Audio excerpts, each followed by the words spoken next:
یہ واقعہ یہاں سے شروع ہوتا ہے کہ اسلام کے سب سے بڑے مخالف یہودی تھے۔ یہ ایسے لوگ تھے جنہوں نے پہلے حضرت عیسیٰ علیہ السلام کو قتل کروانے کی بدترین سازش کی تھی، اور ان کے دلوں میں نبی کی کوئی قدر و قیمت نہیں ہوتی تھی۔ یہ نبی کو عام انسان کی طرح سمجھتے تھے اور پہلے اپنے نبیوں کو قتل بھی کر دیا کرتے تھے۔ اسی لیے یہ حضرت محمد صلی اللہ علیہ وسلم کی بھی سخت مخالفت کرنے لگے اور طرح طرح سے آپ کے خلاف پروپیگنڈا کرنے لگے۔ قرآن مجید میں ان لوگوں کی اذیتیں اور پروپیگنڈوں کا ذکر بار بار موجود ہے۔ یہ حدیبیہ سے واپسی کے موقع پر واقعہ پیش آیا کہ بہت سارے یہودی اکٹھے ہو کر لبید بن عاصم کے پاس گئے کہ یہ بھی ایک یہودی تھا اور ماہر جادوگر تھا۔ اس کا پورا خاندان، اس کے بہن بھائی بھی جادوگر تھے۔ انہوں نے دیکھا کہ لبید ایک نوجوان شخص ہے جو یہودی بھی ہے، سمجھدار بھی ہے اور طاقتور بھی ہے۔ اس کے ذمے لگایا کہ محمد صلی اللہ علیہ وسلم جو نبوت کے دعوے دار ہیں، انہوں نے ہم سب پر جادو کر رکھا ہے اور ہمارے نوجوانوں کو یرغمال بناتے ہیں، ان کے اوپر جادو کرتے ہیں۔ افسوس کی بات یہ ہے کہ ہم ان پر جب بھی جادو کرنے کی کوشش کریں تو وہ ہمارے اوپر الٹ ہو جاتا ہے، خود اس کی نحوست میں گرفتار ہو جاتے ہیں۔ ہم تمہیں بہت ساری قیمت ادا کریں گے اگر تم ہمارا یہ کام کر دو کہ حضرت محمد صلی اللہ علیہ وسلم پر جادو کر کے ان کا زور ختم کر دو۔ لبید بن عاصم نے اس بات کی حامی بھر لی اور بظاہر اسلام بھی قبول کر لیا۔ یہ اعلیٰ درجے کا منافق تھا اور نبی سے محبت کا دعوے دار بھی تھا، بلکہ بعض لوگوں نے لکھا ہے کہ یہ حضرت محمد صلی اللہ علیہ وسلم کا خادم بن کر ساتھ رہا۔ اس دوران اکثر یہ محمد صلی اللہ علیہ وسلم کے مبارک بال اور کنگھا وغیرہ اٹھا کر لے جایا کرتا تھا۔ اس کو جادو کرنے کے لیے حضرت محمد صلی اللہ علیہ وسلم کے مبارک جسم سے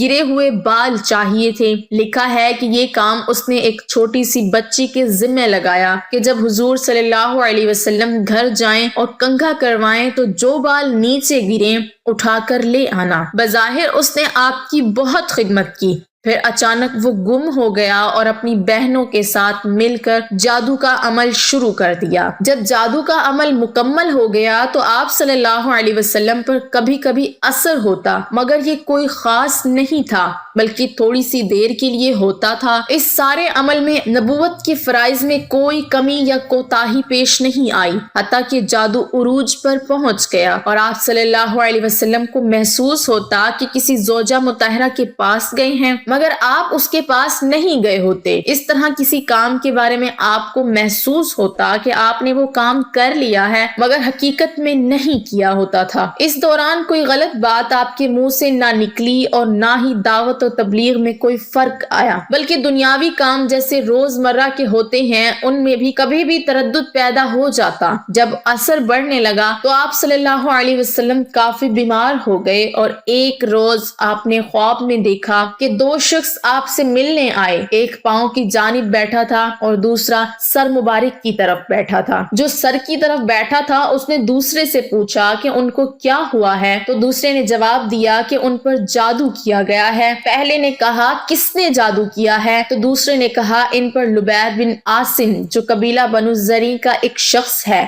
اور وہ منافق ہے، اس نے جادو کیا ہے۔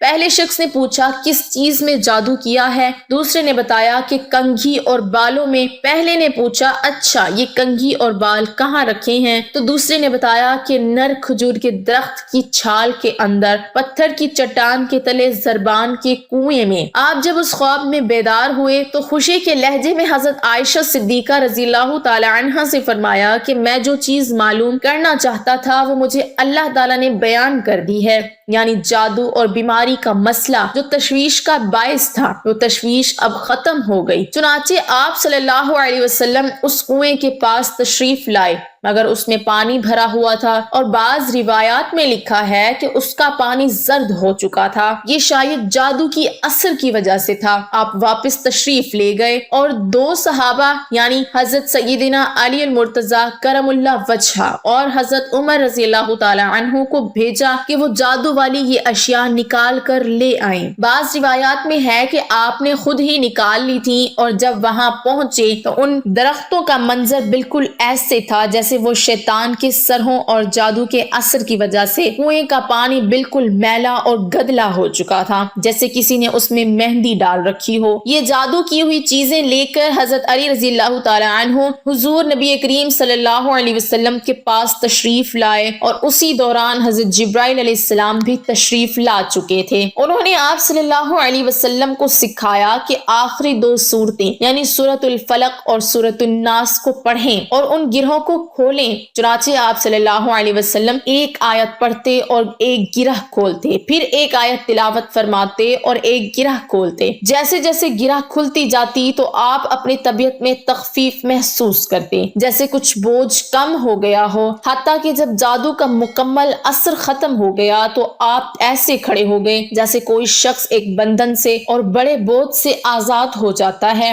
تو اسی طرح اللہ تعالیٰ نے آپ کو شفا عطا فرمائی اور آپ مکمل صحت یاب ہو گئے۔ لکھا ہے کہ وہی یہودی یعنی اس کے بعد بھی آپ کی خدمت میں آیا کرتا تھا، مگر آپ نے کبھی بھی اس کو شرمندہ نہیں کیا اور اس کے سامنے کسی چیز کا تذکرہ نہیں کیا، حتیٰ کہ مرتے دم تک یہ شخص آپ کی خدمت میں آتا رہا۔ بعض روایات میں آتا ہے کہ آپ صلی اللہ علیہ وسلم نے وہ چیزیں نکالنے سے منع فرمایا تھا۔ اس کا مطلب یہ ہے کہ آپ نے ان چیزوں کو کسی کو دکھانے سے منع کیا تھا۔ جب جادو کا اثر ختم ہو گیا تو ان چیزوں کو فوراً زائل کر دیا گیا۔ آپ سے کسی شخص نے کہا کہ آپ ان چیزوں کو ظاہر کریں تاکہ لوگوں کو ان یہودیوں کی اصلیت کا چہرہ معلوم ہو سکے، مگر آپ صلی اللہ علیہ وسلم نے فرمایا، جس کا مفہوم کچھ اس طرح تھا کہ مجھے اللہ تعالیٰ نے شفا عطا فرما دی ہے اور مجھے یہ چیز پسند نہیں کہ برائیوں کو پھیلاؤ اور ان کا تذکرہ عام کرو۔